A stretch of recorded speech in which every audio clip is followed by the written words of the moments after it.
Hello everybody, welcome back to my channel. जैसा कि हम सभी जो आने वाली लाइब्रेरी की वैकेंसी है उसकी प्रिपरेशन करना स्टार्ट किए थे, जिसमें मैं लाइब्रेरी एंड इंफॉर्मेशन साइंस के जो भी सॉल्व पेपर्स हो चुके थे उनके क्वेश्चन को डालना स्टार्ट किया था। तो आज उसकी नेक्स्ट वीडियो लेके मैं आप लोगों के पास आया हूँ। तो स्टार्ट करता हूँ आज के इस इम्पॉर्टेंट सेशन को। तो फर्स्ट क्वेश्चन आपके पास है, कर्मचारियों को उनके कार्य पर नियंत्रण की उच्च मात्रा प्रदान करने की प्रथा को किस रूप में जाना जाता है? आपके पास ऑप्शन है कार्य इंजीनियरिंग, कार्य परिवर्धन, कार्य संवर्धन या कार्य चक्रानुक्रम। आपको बताना है इसका राइट आंसर क्या होगा। तो इसका राइट आंसर है ऑप्शन नंबर सी, कार्य संवर्धन। कर्मचारियों को उनके कार्य पर नियंत्रण की उच्च मात्रा प्रदान करने की प्रथा को कार्य संवर्धन के रूप में जाना जाता है। नेक्स्ट क्वेश्चन आपसे पूछा गया कि सूची 1 को सूची 2 के साथ मैच करना है। हम इसको डायरेक्ट आपको लेके चलते हैं ऑप्शन पे, वहाँ पे इजी वे में इसे आप याद कर सकते हैं। तो ऑप्शन है आपका एच ई ब्लिस। इसका किससे मैच होगा? एच ई ब्लिस जो है ये ओपन एक्सेस मूवमेंट के बारे में बताते हैं। लेखक है और उनसे संबंधित विषयों के साथ सम्मिलित बताना है। पहला है आपका पीटर सुबेर, जो ओपन एक्सेस और मूवमेंट के बारे में बताते हैं। ओपन एक्सेस मूवमेंट के लेखक कौन हो गए आपके? पीटर सुबेर। दूसरा क्लासिफिकेशन के बारे में बताया एच ई ब्लिस ने, और मैनेजमेंट के बारे में बताया हेनरी फेयोल ने, और इंफॉर्मेशन टेक्नोलॉजी के बारे में बताया टिम बर्नर्स ली ने।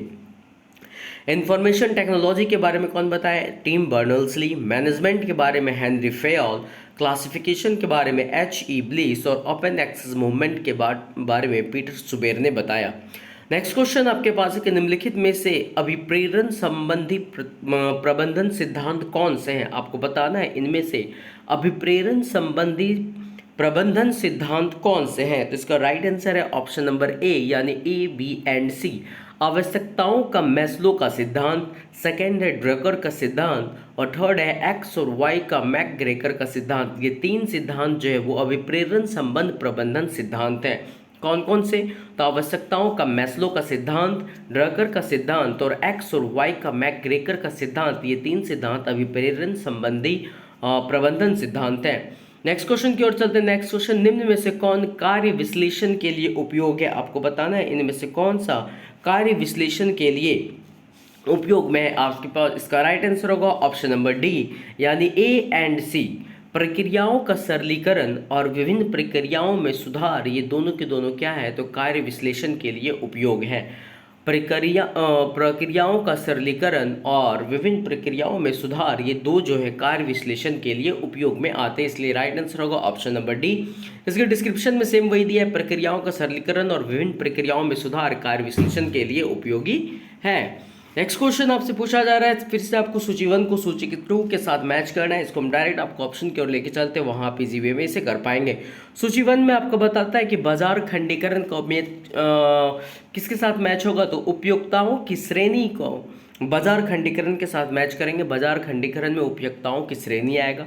उपभोक्ता विश्लेषण में उपयोक्ता का व्यवहार आएगा। उपभोक्ता विश्लेषण में क्या आएगा? उपयोक्ता का व्यवहार। और बाजार स्थिति क्या बतलाता है? तो उपयोक्ताओं का प्राथमिकरण। उपयोक्ताओं का प्राथमिकरण जो है बाजार स्थिति को बतलाता है, और बाजार कार्यक्रम जो है बाजार मिश्रण को बतलाता है। बाजार कार्यक्रम किसे बतलाता है? बाजार मिश्रण को बतलाता है। नेक्स्ट क्वेश्चन आपसे पूछा गया कि निम्नलिखित में से कौन कौन सी प्रबंधन विचारधाराएं हैं? आपको बताना है इनमें से कौन कौन से प्रबंधन जो है विचारधाराएं हैं। तो इसका राइट आंसर होने वाला है ऑप्शन नंबर डी, यानी first, second and third. First में क्या है? वैज्ञानिक प्रबंधन विचारधारा, सेकंड है मानव बर्ताव विचारधारा, और थर्ड है क्लासिकल विचारधारा। ये तीन विचारधाराएं जो है वो प्रबंधन विचारधाराएं हैं, इसलिए इसका राइट आंसर होगा ऑप्शन नंबर डी। वैज्ञानिक प्रबंधन विचारधारा, मानव बर्ताव विचारधारा और क्लासिकल विचारधारा, इस प्रकार की सभी विचार प्रबंधन विचारधाराएं हैं।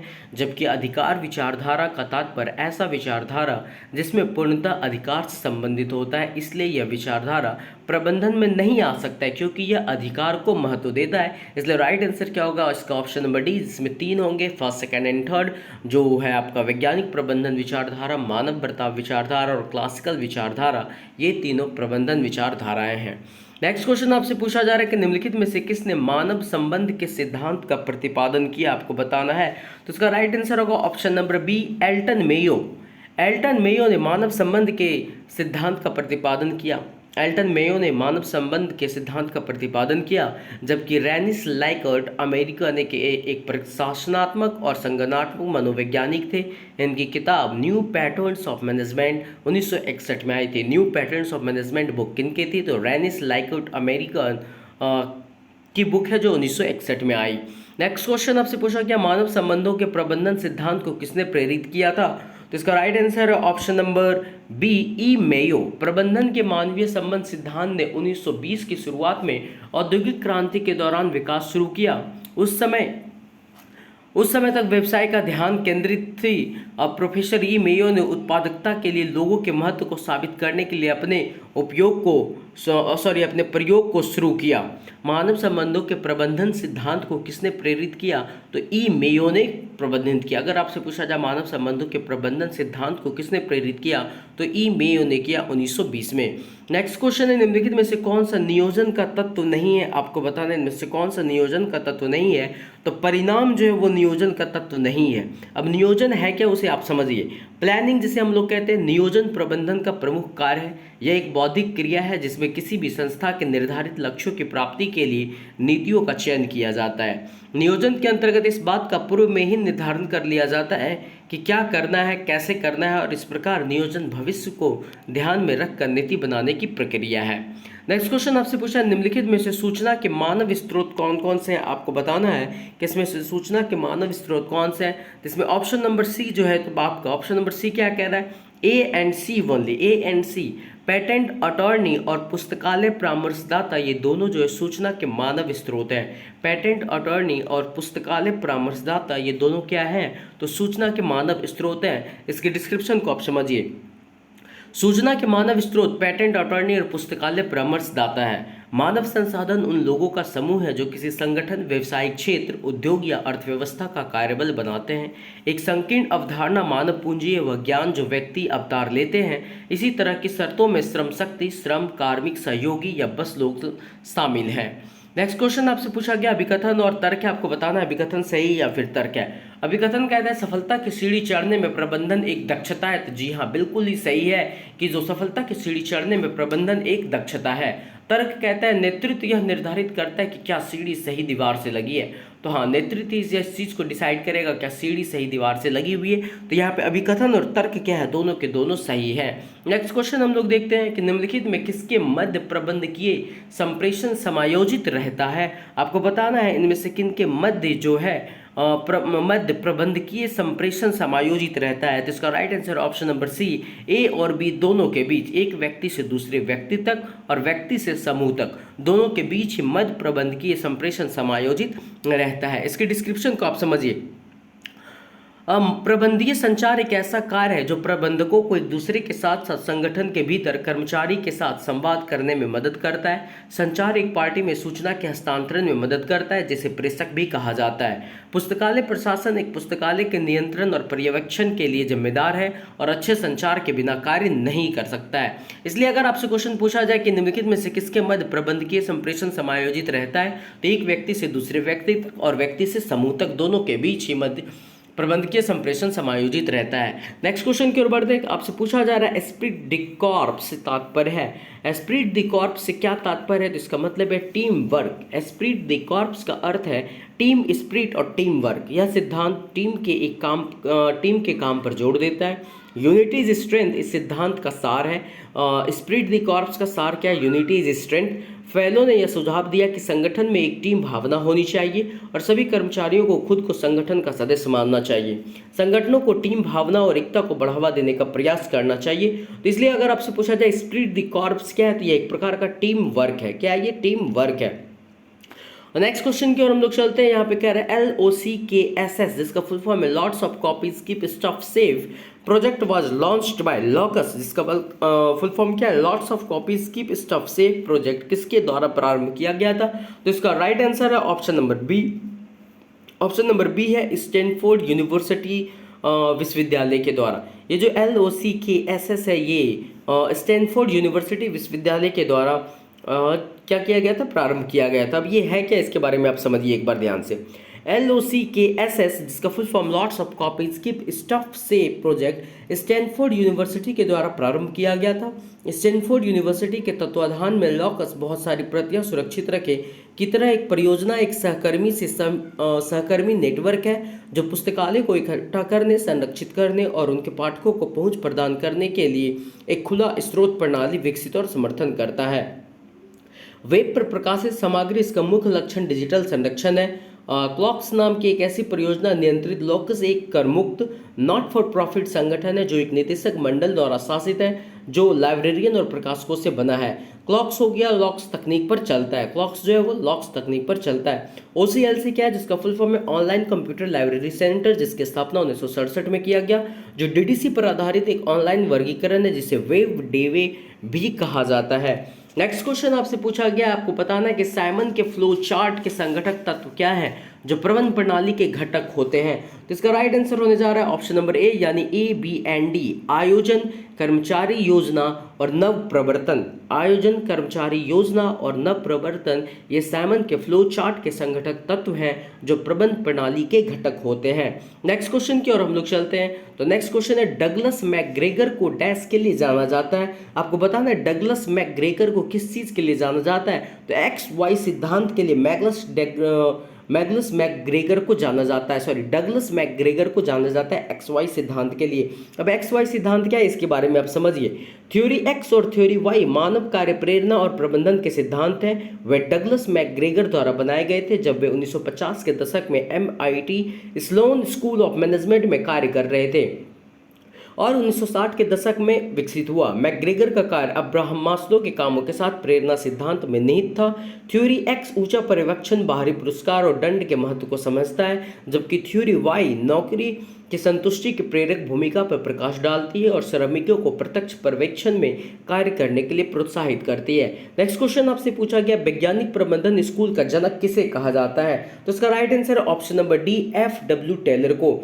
FW टेलर को वैज्ञानिक प्रबंधन स्कूल का जनक कहा जाता है। किसे कहा जाता है? FW टेलर को। नेक्स्ट क्वेश्चन आपसे पूछा जा रहा है, एक सुपरिभाषित कार्य विवरण के साथ स्थितियों में सही बैठाने के लिए एक संगठन में लोगों को कार्य में लगाना डैश कहलाता है। क्या कहलाता है? लोगों में कार्य कराना, वो भर्ती कहलाता है। उसे क्या कहते हैं? भर्ती कहलाता है। नेक्स्ट क्वेश्चन आपसे पूछा गया कि स्टाफ विकास में किसी पुस्तकालय के कर्मचारियों का डैश सुनिश्चित किया जाता है। क्या सुनिश्चित किया जाता है आपको बताना है। तो व्यक्ति और पेशेवर विकास को सुनिश्चित किया जाता है। स्टाफ विकास में किसी पुस्तकालय के कर्मचारियों का व्यक्तित्व और पेशेवर विकास सुनिश्चित किया जाता है। इसके डिस्क्रिप्शन को आप समझिए। किसी भी संस्था में विशिष्टीकरण और प्रमाणीकरण को लाभ प्राप्त करने के लिए समस्त कार्यों को स्टाफ की विशेषता के आधार पर विभाजित करके उनका निष्पादन किया जाना चाहिए। संस्था के प्रत्येक स्टाफ को उसकी योग्यता, दक्षता तथा रुचि के अनुसार कार्य सौंपा जाना चाहिए तथा जरूरत के अनुसार स्टाफ को उचित प्रशिक्षण भी कराना चाहिए। स्टाफ की गुणवत्ता से ही एक पुस्तकालय से संबंधित समस्त कार्यों को ठीक ढंग से किया जा सकता है। नेक्स्ट क्वेश्चन आपसे पूछा जा रहा है, सार्वजनिक पुस्तकालय स्टाफ के लिए अपेक्षित मुख्य गुण और कौशल क्या है आपको बताना है। तो इसका राइट आंसर है ऑप्शन नंबर सी, A और B दोनों है। समाज के विभिन्न सदस्यों के साथ संचार के लिए और प्रयोक्ताओं की जरूरत को समझने की क्षमता के लिए सार्वजनिक पुस्तकालय स्टाफ के लिए अपेक्षित मुख्य गुण और कौशल होने चाहिए। डिस्क्रिप्शन में आपका बताना चाह रहा है कि ग्रंथालय पुस्तकालय के कार्यों एवं सेवाओं का वास्तविक एक व्यावसायिक ज्ञान होता है। पुस्तकालय कर्मचारी ही पाठकों को पुस्तकों में उल्लिखित ज्ञान, उनके लेखक व आख्या से परिचित कराता है। इस प्रकार कर्मचारी पुस्तक एवं पाठक के मध्य संपर्क स्थापित कर पुस्तकालय सेवा के उद्देश्यों की पूर्ति करता है। पाठकों की आवश्यकता अनुसार अध्ययन सामग्री का संकलन किया जाता है। पाठक अपनी वांछित सूचना एवं पुस्तक सरलता से प्राप्त कर लेता है। स्टाफ के द्वारा ही पुस्तकालय के उपयोग एवं अध्ययन संबंधी समस्याओं का समाधान व्यक्तिगत रूप से किया जाता है। कर्मचारी की कर्तव्यनिष्ठा व कर्मठता पुस्तकालय सेवा को पाठकों के अनुकूल, लोकप्रिय तथा सफल बनाती है। नेक्स्ट क्वेश्चन आपसे पूछा है, निम्नलिखित में से कौन सी एक तकनीक है जो पुस्तकालय के अंदर समव्यवसायिक कर्मचारियों की प्रशिक्षित करती है। आपको पता नहीं कौन सी तकनीक है। तो इसका आंसर है सम्मेलन भागीदारी। ऑप्शन नंबर सी इसका सही है कि सम्मेलन भागीदारी के द्वारा एक तकनीक है जो पुस्तकालय के अंदर समव्यवसायिकी कर्मचारियों की प्रशिक्षित करती है। इसके डिस्क्रिप्शन को आप देखिए। पुस्तकालय के सफल संचालन का उत्तरदायित्व पुस्तकालय कर्मचारी पर है, इसलिए योग्य एवं पर्याप्त कर्मचारी पुस्तकालय में कर्मठता आवश्यक है। पुस्तकालय की लोकप्रियता कर्मचारियों की योग्यता कर्मठता एवं निष्ठा पर निर्भर है। यदि योग्य कर्मचारी है तो साधनों की कमी रहने पर भी सक्रिय रूप से सेवा प्रदान की जा सकती है। पुस्तकालय कर्मचारी को उनके जिम्मेदारी तथा कर्तव्यों से अवगत कराने के लिए तथा संस्था के उद्देश्यों की जानकारी देने के लिए कर्मचारी हस्तपुस्त होती है। नेक्स्ट क्वेश्चन आपसे पूछा है प्रबंधन का महत्वपूर्ण पहलू क्या है, तो इसका राइट आंसर दी सभी चीजें, यहाँ पे जितनी भी चीजें हैं, प्रदर्शन विश्लेषण, बजट, लागत, लाभ विश्लेषण, ये सारे के सारे प्रबंधन के महत्वपूर्ण पहलू हैं। अब देखते हैं इसका डिस्क्रिप्शन क्या बताता है। प्रबंधन व्यक्तियों का कुशलता पूर्वक व्यवस्थापन है। FW टेलर प्रबंध यह जानने की कला है कि क्या करना है तथा उसके करने के सर्वोत्तम एवं सुलभ तरीके क्या हैं। हेनरी फेयोल प्रबंध का अर्थ पूर्वानुमान लगाना एवं नियोजन करना है, संगठन की व्यवस्था करना, निर्देश देना, समन्वय करना तथा नियंत्रण करना है। हेरोल्ड कोटेज प्रबंधक औपचारिक रूप से संगठित समूह के साथ तथा उसके द्वारा काम करवाने की कला है। हेरोल्ड कोटेज क्या है, तो प्रबंधक औपचारिक रूप से संगठित समूह के साथ तथा उसके द्वारा काम करवाने की कला है।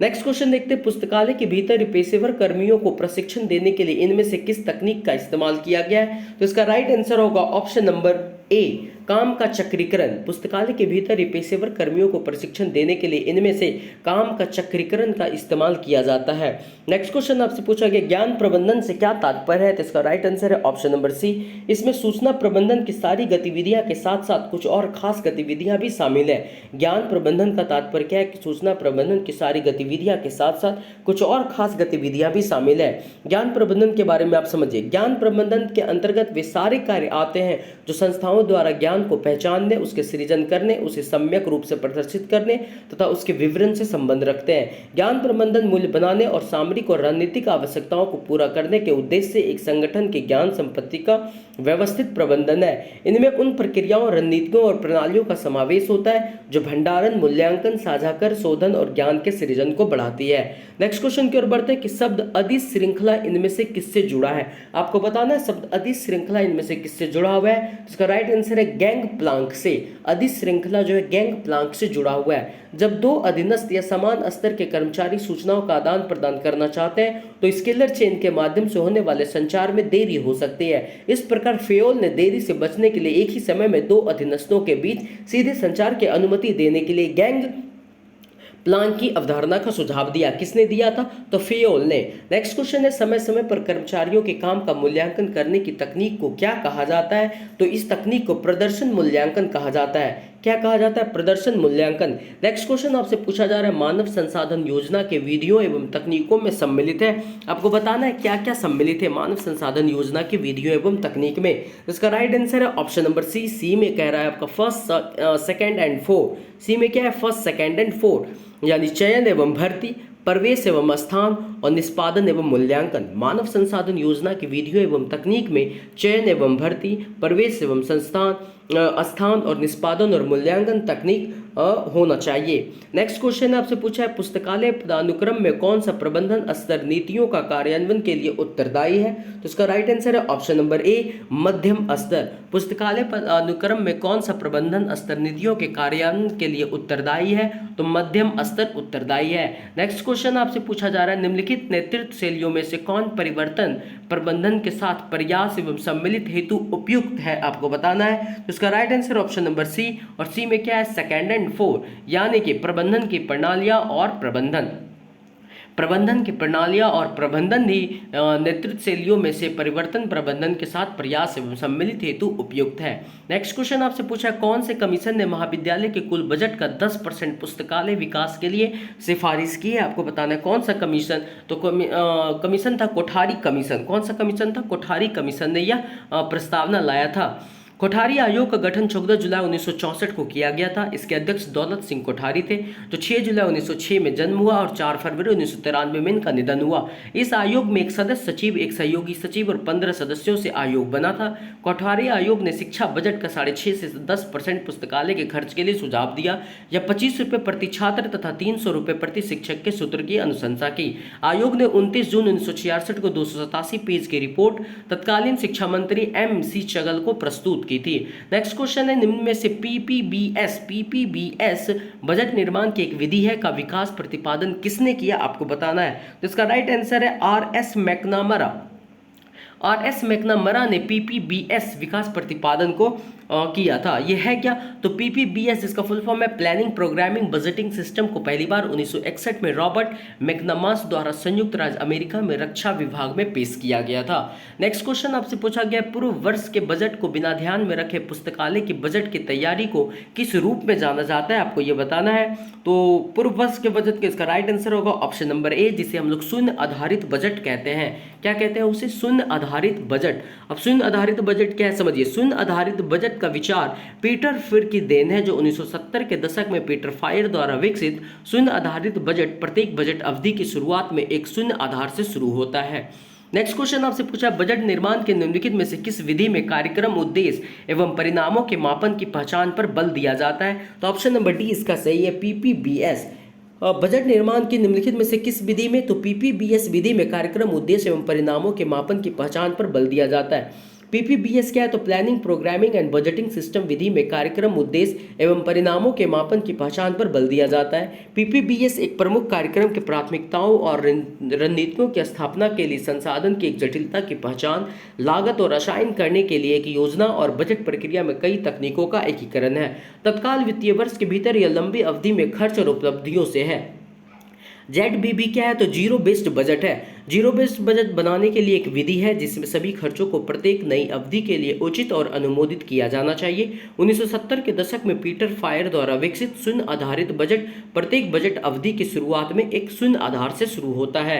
नेक्स्ट क्वेश्चन आपसे पूछा जा रहा है कि फर्नीचर और उपकरणों की खरीद के लिए पुस्तकालय को किया जाने वाला वित्तीय आवंटन सामान्यतः किस बजट शीर्ष के अंतर्गत आता है? इसका राइट आंसर है ऑप्शन नंबर सी, ये अनावर्ती अनुदान के अंतर्गत आता है।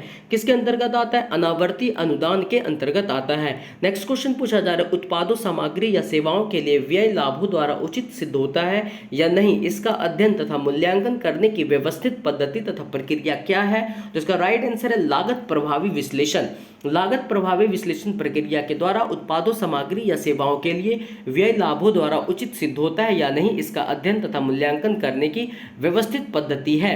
नेक्स्ट क्वेश्चन पूछा जा रहा है कि cost and the benefit analysis है क्या है? तो ऑप्शन नंबर डी इसका सही है कि performance evolution based on benefit in relation to input. Performance evolution based on benefit in relation to input cost and benefit analysis है। नेक्स्ट क्वेश्चन आपसे पूछा जा रहा है सूची 1 को सूची 2 के साथ मैच करना है। इसको डायरेक्ट हम आपको ऑप्शन पे लेके चलते हैं। लागत प्रभाविता से आप क्या समझते हैं? तो निष्पादन के स्तर और उस स्तर को प्राप्त करने में अंतर्ग्रस्त लागत के बीच का संबंध जो है लागत प्रभाविता कहलाता है। लागत लाभ विश्लेषण क्या है? तो उत्पाद सेवा के लाभ और इसे प्रदान करने की लागत के बीच का संबंध लागत लाभ विश्लेषण कहलाता है। लागत विश्लेषण क्या है?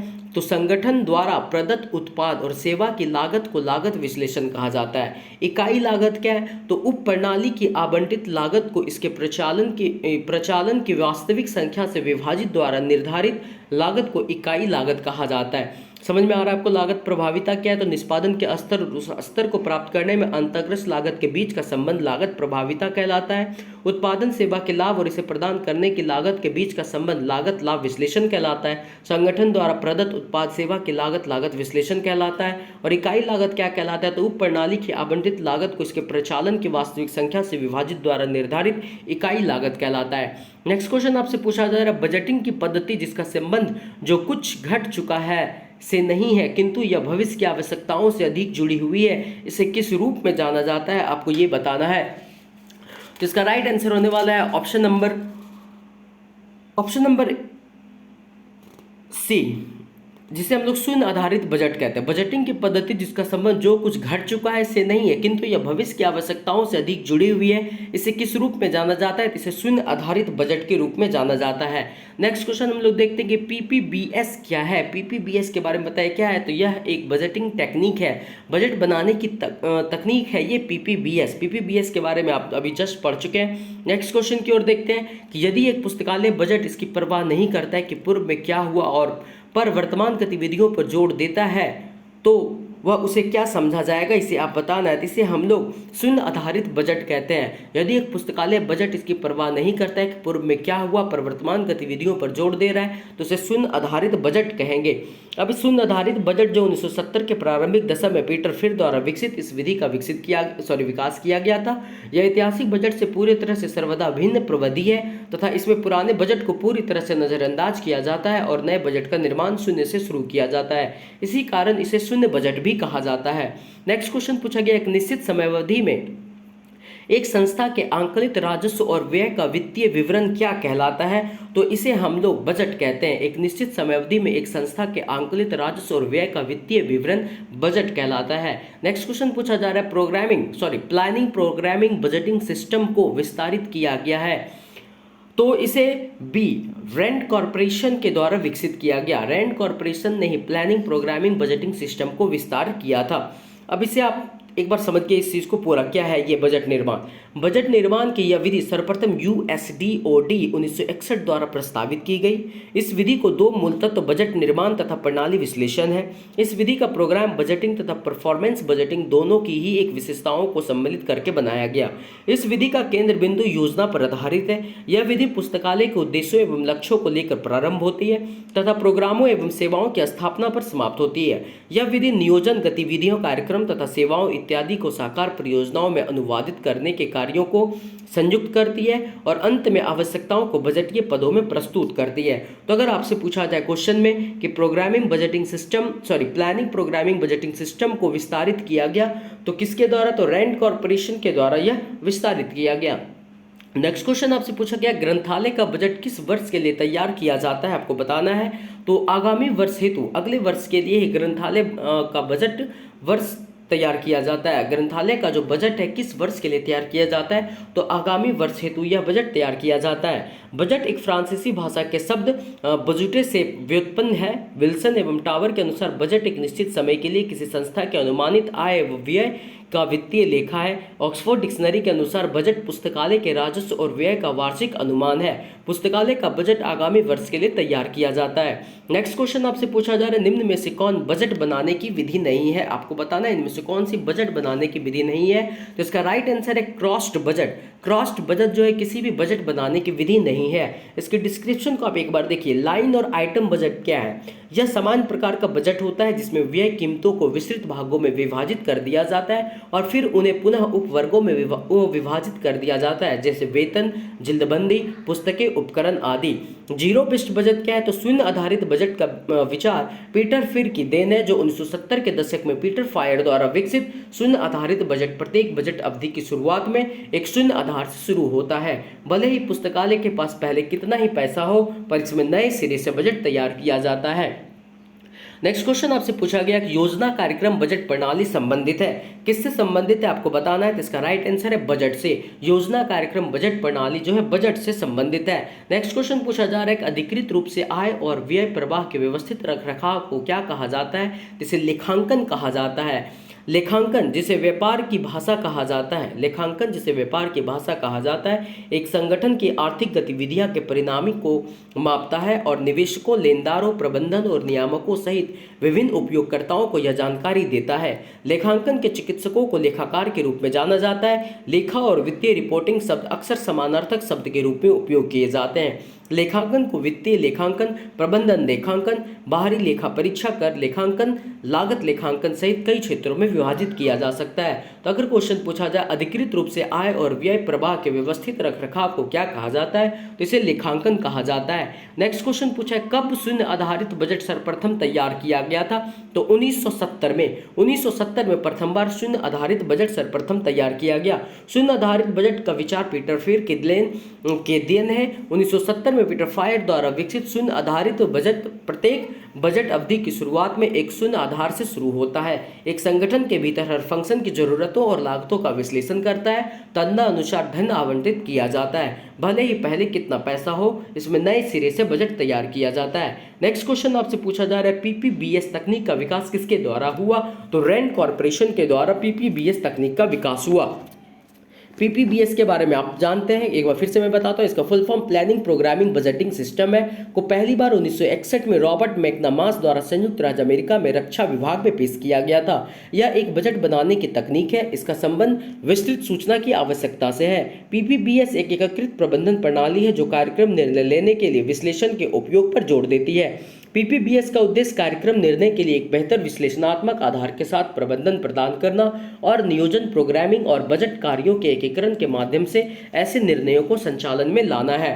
नेक्स्ट क्वेश्चन देखते हैं। नेक्स्ट क्वेश्चन है, पिछले वर्ष पर विचार किए बिना पुस्तकालय बजट का निर्माण करना क्या कहलाता है? पिछले वर्ष पर आप बिना विचार किए ही पुस्तकालय बजट का अगर निर्माण करते हैं तो वह क्या कहलाएगा?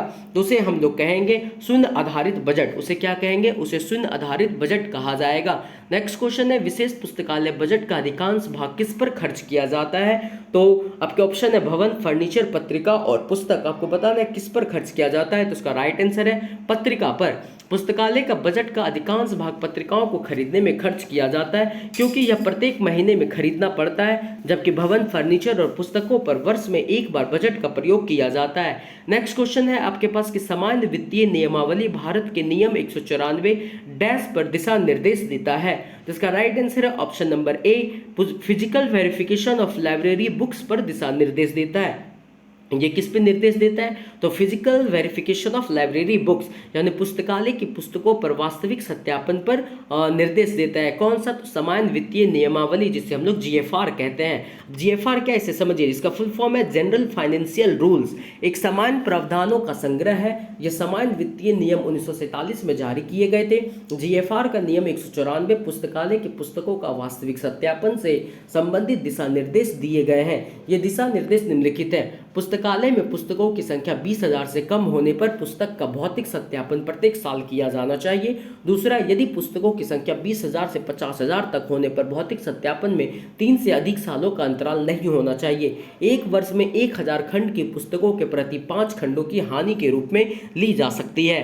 नेक्स्ट क्वेश्चन आपसे पूछा गया है कि पुस्तकालय विज्ञान में पीपीबीएस से संबंधित है। किससे संबंधित है? तो पीपीबीएस बजट से संबंधित है। किससे संबंधित है? बजट से। और बजट के बारे में आप काफी बार पढ़ चुके हैं। नेक्स्ट क्वेश्चन देखते क्या है।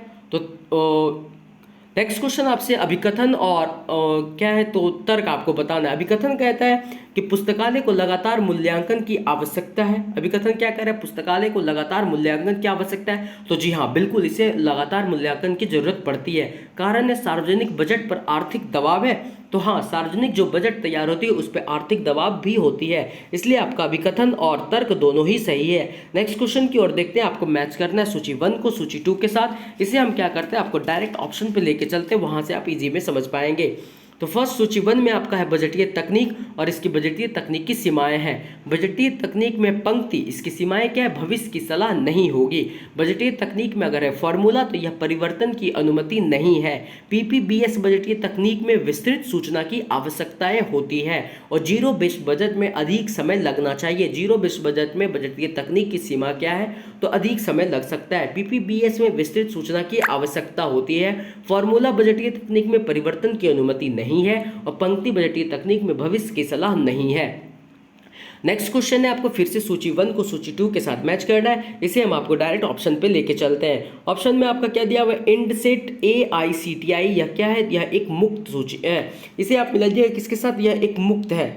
इंडसेट AICTI क्या है? यह एक मुक्त है। CSIR कंसोर्सिया क्या है? एक संकीर्ण समूह है। यूजीसी इन्फोनेट क्या है? ये तो केंद्रीय वित्त पोषित है। यूजीसी इन्फोनेट क्या है? तो केंद्रीय वित्त पोषित है। और IIM कंसोर्सिया क्या है? तो यह सहभागी बजट है। IIM कंसोर्सिया क्या है? सहभागी बजट है। सारी चीजों को आप याद रखिएगा, एग्जाम में पूछे जा सकते हैं। नेक्स्ट क्वेश्चन क्या है कि सूचना संग्रहण, संगठन, सेवाओं और उपयोग इत्यादि के संबंध में लागत वसूली तथा लाभ उपार्जन डैश को संदर्भित करता है। किसे संदर्भित करता है? तो यह आर्थिक मूल्यांकन को संदर्भित करता है। किसे संदर्भित करता है? आर्थिक मूल्यांकन को। डिस्क्रिप्शन में सेम दिया हुआ है कि सूचना संग्रहण, संगठन, सेवाओं और उपयोग इत्यादि के संबंध में लागत वसूली तथा लाभ उपार्जन आर्थिक मूल्यांकन को संदर्भित करता है, जबकि कवरेज मूल्यांकन सर्वे को तथा कार्यबल मूल्यांकन वर्कर और उनके परफॉर्मेंस पर निर्भर होती है, और उपयोगिता मूल्यांकन उपयोगिता अनुभव को संदर्भित करता है। नेक्स्ट क्वेश्चन आपसे पूछा जा रहा है, अभिकथन और तर्क है। आपको बता बताना है क्या सही है और क्या गलत है। अभिकथन कहता है मुक्त अभिगम प्रकाशन मॉडल में शून्य लागत है। जो ओपन एक्सेस पब्लिकेशन मॉडल है वो इन्वॉल्व्स जीरो कॉस्ट, तो ये कहना बिल्कुल गलत है। जो मुक्त अभिगम प्रकाशन मॉडल है वो जीरो कॉस्ट में शुरू नहीं होता है, इसलिए अभिकथन गलत है। तर्क क्या कह रहा है, मुक्त अभिगम प्रकाशन की दृश्यता को बढ़ाता है क्योंकि वे उपयोक्ता को निःशुल्क उपलब्ध है, तो यह बिल्कुल ही सही है। ऑप्शन आर जो तर्क है, रीजन जो है वो सही है, लेकिन अभिकथन गलत है। तो इस हिसाब से आपका ऑप्शन नंबर सी सही होगा कि ए जो है गलत है और आर यहाँ पे सही है। नेक्स्ट क्वेश्चन की ओर देखते हैं। यहाँ पे फिर से आपको मैचिंग की ओर लेके चलते हैं कि कौन सा किस में मैच होगा। तो डायरेक्ट हम लोग ऑप्शन पे चलते हैं। यहाँ पे क्राउड फंडिंग क्या है, तो दान के माध्यम से सार्वजनिक सहायता को हम लोग क्राउड फंडिंग कहते हैं। क्राउड फंडिंग क्या है, दान के माध्यम से सार्वजनिक सहायता।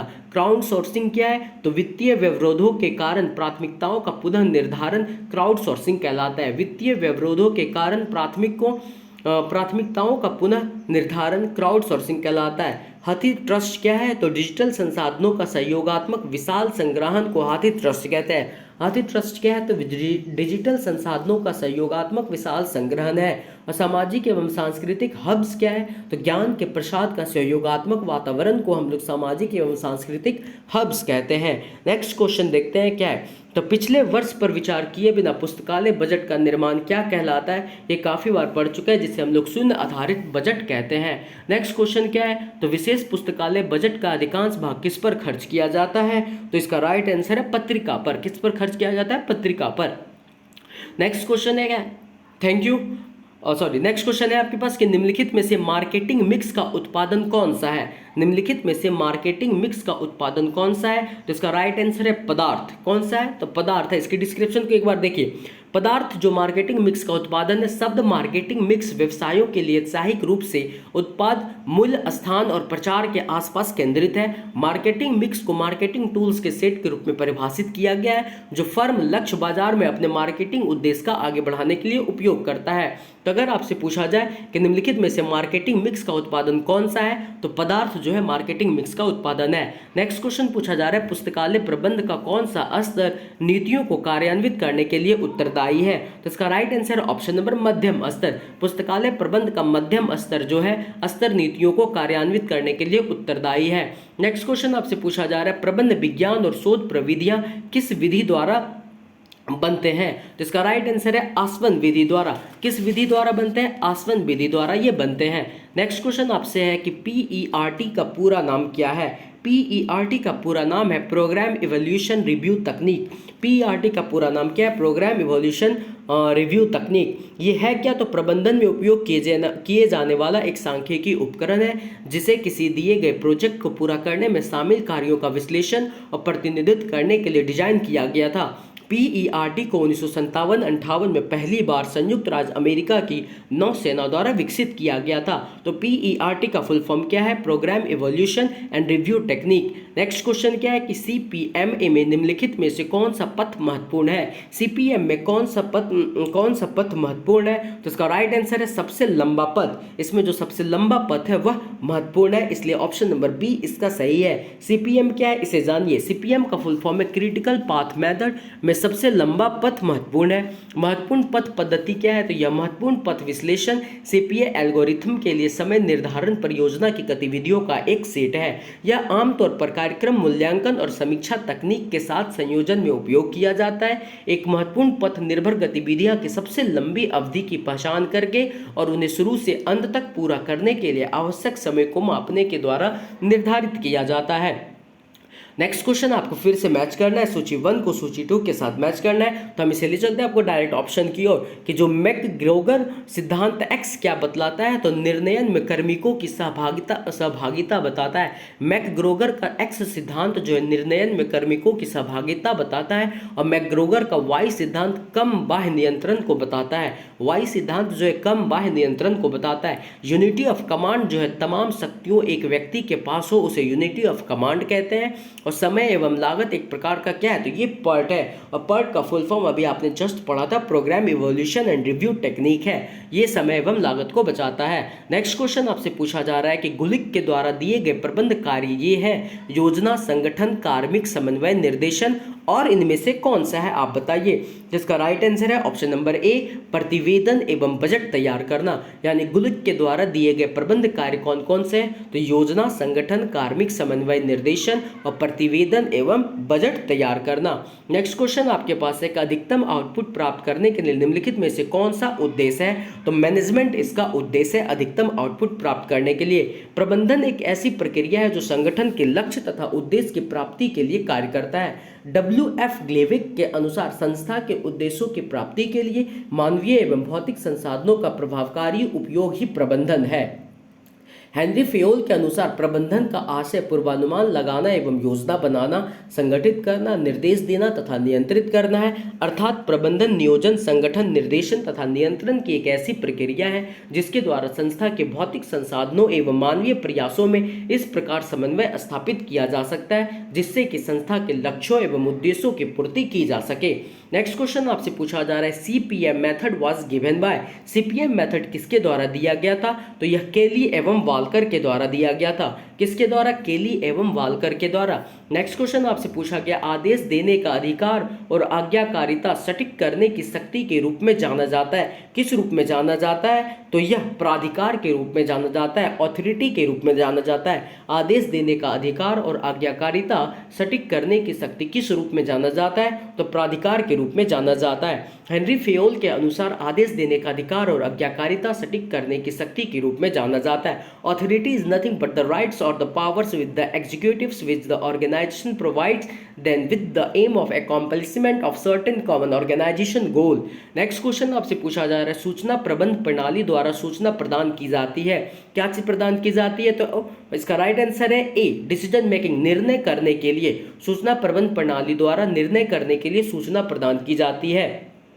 अब MIS मैनेजमेंट इंफॉर्मेशन सिस्टम एक सूचना प्रणाली है जिसका उपयोग किसी संस्था में निर्णय लेने के लिए किया जाता है और एक संगठन में सूचना के समन्वय, नियंत्रण, विश्लेषण और दृश्य के लिए किया जाता है। MIS को 5 युगों में विभाजित किया जा सकता है जो मूल रूप से केनेथ सी लॉर्डन और जेन लॉर्डन द्वारा उनके सेमिनल पाठ्यपुस्तक प्रबंधन सूचना प्रणाली में देखे जाते हैं। फर्स्ट है आपका मेन फ्रेम और मिनी कंप्यूटर कंप्यूटिंग, सेकेंड है पर्सनल कंप्यूटर, थर्ड में आपका क्लाइंट सर्वर नेटवर्क, 4 में आपका एंटरप्राइज कंप्यूटिंग, 5 में आपका क्लाउड कंप्यूटिंग। MIS के द्वारा निम्न प्रकार के कार्य किए जाते हैं। क्या क्या किए जाते हैं, तो MIS एक कंपनी को प्रतिस्पर्धात्मक लाभ प्राप्त करने में मदद कर सकता है। निर्णय लेने के लिए MIS रिपोर्ट का उपयोग किया जा सकता है। संचार और नियोजन उपकरण के रूप में कार्य कर सकता है। नेक्स्ट क्वेश्चन है कि SWOT में O का अर्थ क्या है, आपको बताना है। तो SWOT में O का अर्थ है अपॉर्चुनिटीज, यानी कि अवसर। अब SWOT को आप समझिए क्या है। SWOT में स्ट्रेंथ, वीकनेस, अपॉर्चुनिटीज और थ्रेट्स एक रणनीति की नियोजन तकनीक है जिनका उपयोग किसी व्यक्ति या संगठन को व्यावसायिक प्रतिस्पर्धा या परियोजना से संबंधित शक्तियों, कमजोरी, अवसरों और खतरों की पहचान करने में मदद करने के लिए किया जाता है। स्ट्रेंथ और वीकनेस अक्सर आंतरिक रूप से संबंधित होते हैं, जबकि अपॉर्चुनिटीज और थ्रेट्स आमतौर पर बाहरी वातावरण पर ध्यान केंद्रित करते हैं। Thank you. नेक्स्ट आपको नेक्स्ट लाइब्रेरी के टॉपिक्स मिलेंगे। अगर इस चैनल पे आप नए तो चैनल को सब्सक्राइब और शेयर करना मत भूलिएगा। Thank you.